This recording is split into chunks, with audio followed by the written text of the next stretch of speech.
নমস্কার বন্ধুরা, আধ্যাসাথী চ্যানেলের তরফ থেকে আমি সুস্মিতা আপনাদেরকে স্বাগত জানাচ্ছি। Welcome to our Adhyasathi channel. বন্ধুরা, আজকে আমি আপনাদের সামনে নিয়ে আসছি একটা নতুন রেসিপিটা হচ্ছে মাটন কারি। তো আমি খুব ইজি আর খুব সহজ পদ্ধতিতে হেলদিভাবে কিভাবে আপনারা মাটন কারি তৈরি করবেন আমি দেখাবো আজকে আপনাদেরকে। তো চলে আসুন আজকে আমাদের সাথে, বাকি গল্প রান্না করতে করতে হবে। তো বন্ধুরা, আমি এখন আপনাদের সামনে দেখাচ্ছি। প্রথমে আমি মটনটা দেখিয়ে নিচ্ছি। এই যে মটন, দেখুন কত সলিড সলিড পিস আছে মটন। এখানে আমি মোট 750 গ্রাম মটন নিয়েছি। তো এই মটনের সাথে আমি কি কি ইউজ করছি সেটা দেখাচ্ছি। মটনে আমি দেব একটা গোটা টমেটো, 2 হাতখানি করে 3টা আলু, রসুন কিছু পরিমাণ মতো, আদা পরিমাণ মতো, 2টো মিডিয়াম সাইজের পেঁয়াজ এবং 4-5টা শুকনো লঙ্কা। দেখে নাও বন্ধুরা, এরকমভাবেই পরিমাণ করে দিতে হবে। সাথেই বন্ধুরা আমি কিছু শুকনো গুঁড়ো মশলা ইউজ করছি, যেটা হচ্ছে প্রথম এখানে আছে হলুদ, তারপরে আছে জিরে গুঁড়ো, কিছু পরিমাণ মতো কাশ্মীরি লাল মির্চ নিয়ে নিয়েছি কালারের জন্য। আর যেহেতু আমি শুকনো লঙ্কা ইউজ করছি তাই আমি নিয়ে নিচ্ছি এখানে লাল গুঁড়ো মশলা 1 চামচের মতো, আর পরিমাণ মতো নুন নিয়ে নিয়েছি। বন্ধুরা, এবার আমি দেখিয়ে দিচ্ছি পেঁয়াজগুলো কীরকম সাইজে তোমরা কাটবে, কারণ এখানে পেঁয়াজ আমি কিছু অংশ এমনি রান্নাতে এমনি দেব, আর বাকি কিছু অংশ আমি পেস্টের জন্য ইউজ করব। এরকম করে আপনারা একটু বড় বড় সাইজ করে কেটে নেবেন।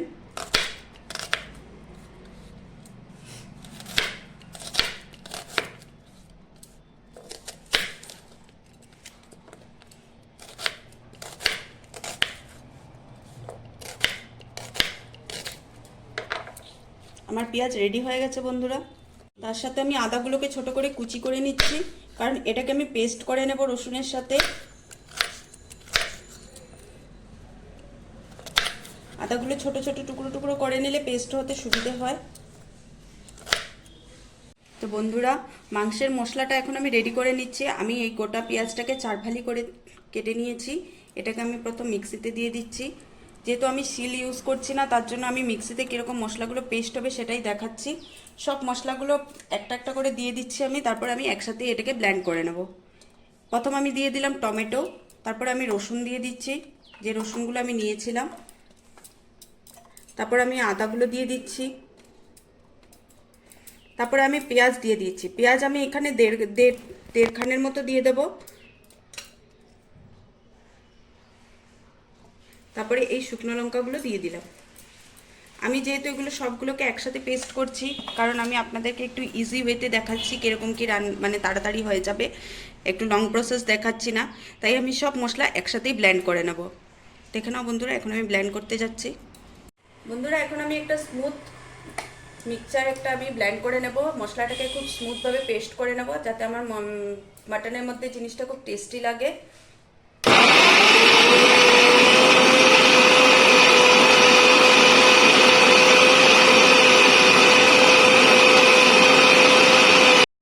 দেখো বন্ধুরা, আমি একটা খুব স্মুথ একটা মশলা পেস্ট করে নিলাম মিক্সির মধ্যে। এটা তোমরা দেখতেই পাচ্ছ। এই দেখো, খুব স্মুথ। এখানে পেঁয়াজ আছে, রসুন, আদা সব দেওয়া আছে, টমেটো একটা পেস্ট আছে। খাসির মাংসতে অবশ্যই তোমরা টমেটো ইউজ করবে। টমেটোতে খাসির মাংস খুব ভালো একটা টেস্ট চলে আসে। এখন আমি একটার পর একটা জিনিস মিক্স করে মাংসটাকে মাখিয়ে নেব। মাখানোর জন্য আমি একটা বড় মাপের বাসন নিয়ে নিলাম। তার মধ্যে প্রথম আমি মাংসগুলোকে দিয়ে দেব। মাংসটা আমি তারজালিতে রেখেছিলাম জল ঝরার জন্য। এই দেখো মাংসের পিসগুলো কত সলিড এসছে আজকে।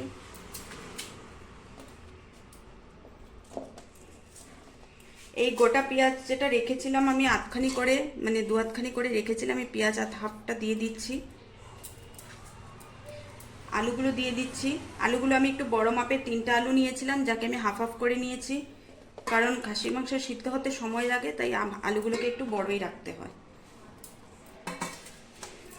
এবার আমি মশলাটা দিয়ে দেব, যেটা আমি পেস্ট করেছিলাম।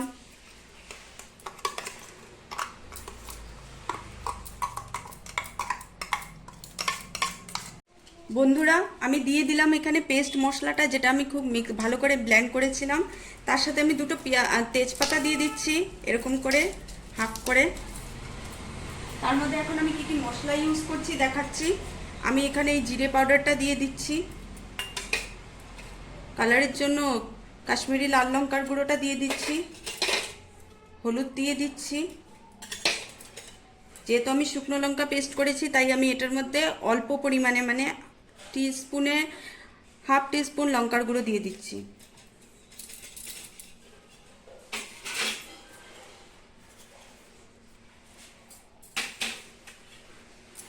নুন দিয়ে দিচ্ছি, আমি এখানে 2 চামচ এবং হাফ চামচ নিয়েছি, মানে 2.5 চামচ নুন নিয়েছি। এখন আমি এটার মধ্যে দিয়ে দিচ্ছি কাঁচা সরষের তেল। আমি এটাকে পুরো মাখবো, কারণ মাখলে কাঁচা সরষের তেল দিয়ে মাংসটাতে খুব ভালোভাবে মশলাগুলো ঢুকে যাবে আর খুব টেস্ট হবে খেতে। যেহেতু আমি এটা খুব সিম্পল ওয়েতে করছি, একদম কোনো এক্সট্রা মশলা ইউজ করছি না, না তো কোনো গরম মশলা না তো কোনো মিট মশলা, আমি শুধু আদা রসুনের পেস্টের উপর করছি।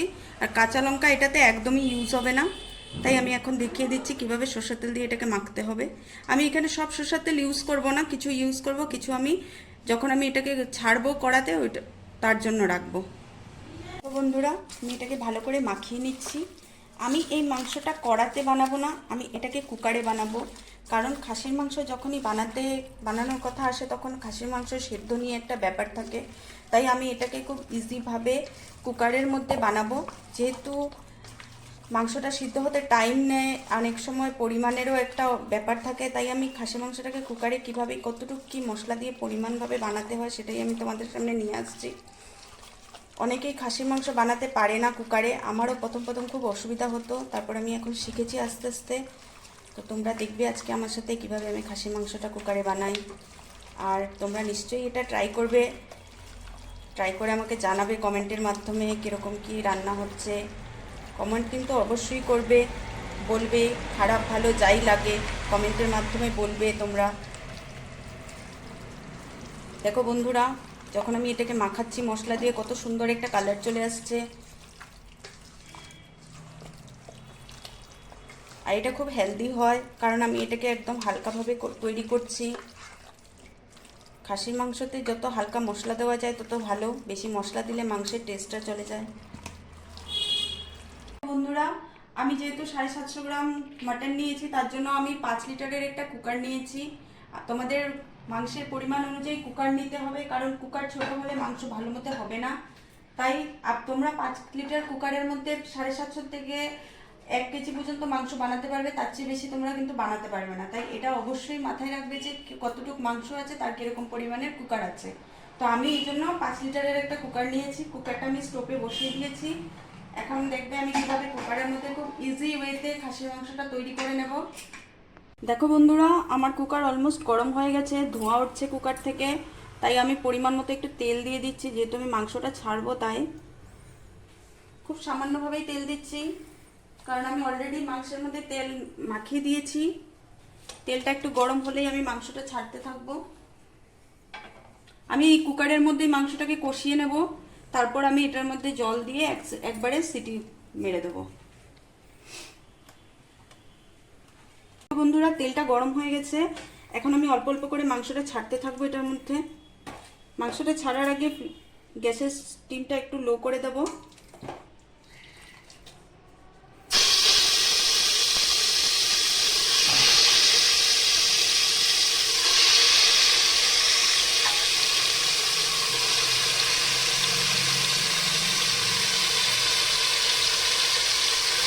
বন্ধুরা, আমি সত্যি বলছি মাংসটা খেতে খুবই টেস্ট হয়।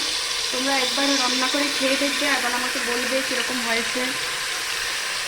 এটা খুব ইজি প্রসেসে করা যায়, অনেকেই সময়ের অভাবে খাসি মাংস করতে চায় না তাড়াতাড়ি। আমি বলছি এটা অনেক কম টাইমে হয়ে যায় আর খুব টেস্ট লাগে খেতে, আর খুব হেলদিও এটা, যে কেউ এটাকে রান্না করে খেতে পারবে, ছোট বড় সবাই।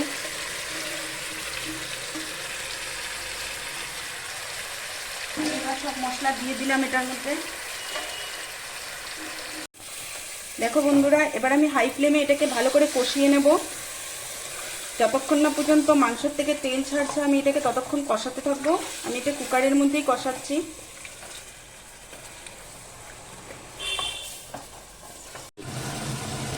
দেখো বন্ধুরা, আমি 10 মিনিটের মতো মাংসটাকে কষিয়েছি হাই ফ্লেমে।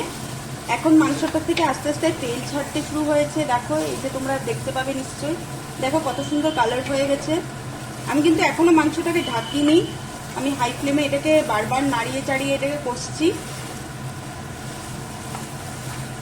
তোমরা দেখতে পাচ্ছ, এই দেখো মাংস থেকে তেল ছাড়ছে অল্প অল্প করে। মাংসটা যখন লেগে লেগে যাবে তখনই আমি এটার মধ্যে জল দেব।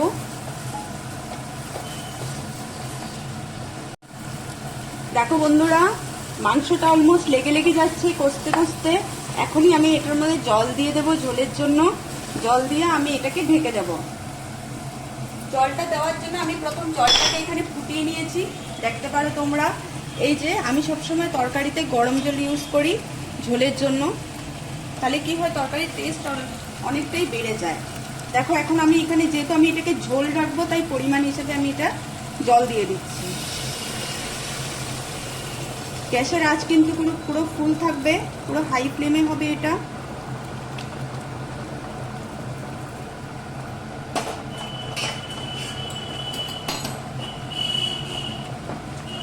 দেখো বন্ধুরা, যেহেতু আমি এটাতে ঝোল রাখবো, তাই আমি এরকম মাংসটা যে পরিমাণের আছে তার থেকে একটু বেশি জল দিয়েছি। জলের মাপটা ভালো থাকতে হবে, কারণ কুকারের ব্যাপার। তোমরা বুঝে শুনে জল দেবে, মাংসর থেকে হালকা বেশি জল দেবে। বেশি জল দিলে কিন্তু কুকারের সিটিটা সুন্দরভাবে হবে না, সব মশলা বাইরে চলে আসবে। দেখো কুকারে ঢাকনাটা লাগিয়ে দিচ্ছি। আমি এটাকে হাই ফ্লেমে একটা সিটি আর লো মিডিয়াম ফ্লেমে, মানে মিডিয়াম আঁচ থেকে একটু কমে আমি এটাকে 10 থেকে 12টা সিটি মারবো। আজকে গরম গরম মাংসের ঝোল দিয়ে ভাত হয়ে যাবে। তোমরা নিশ্চয়ই ঘরে বানাবে এবং আমাকে বলবে কিরকম হয়েছে। কুকারে তোমরা বানাতে পারলে কিনা না, অনেকেই কুকারে রান্না করতে জানে না।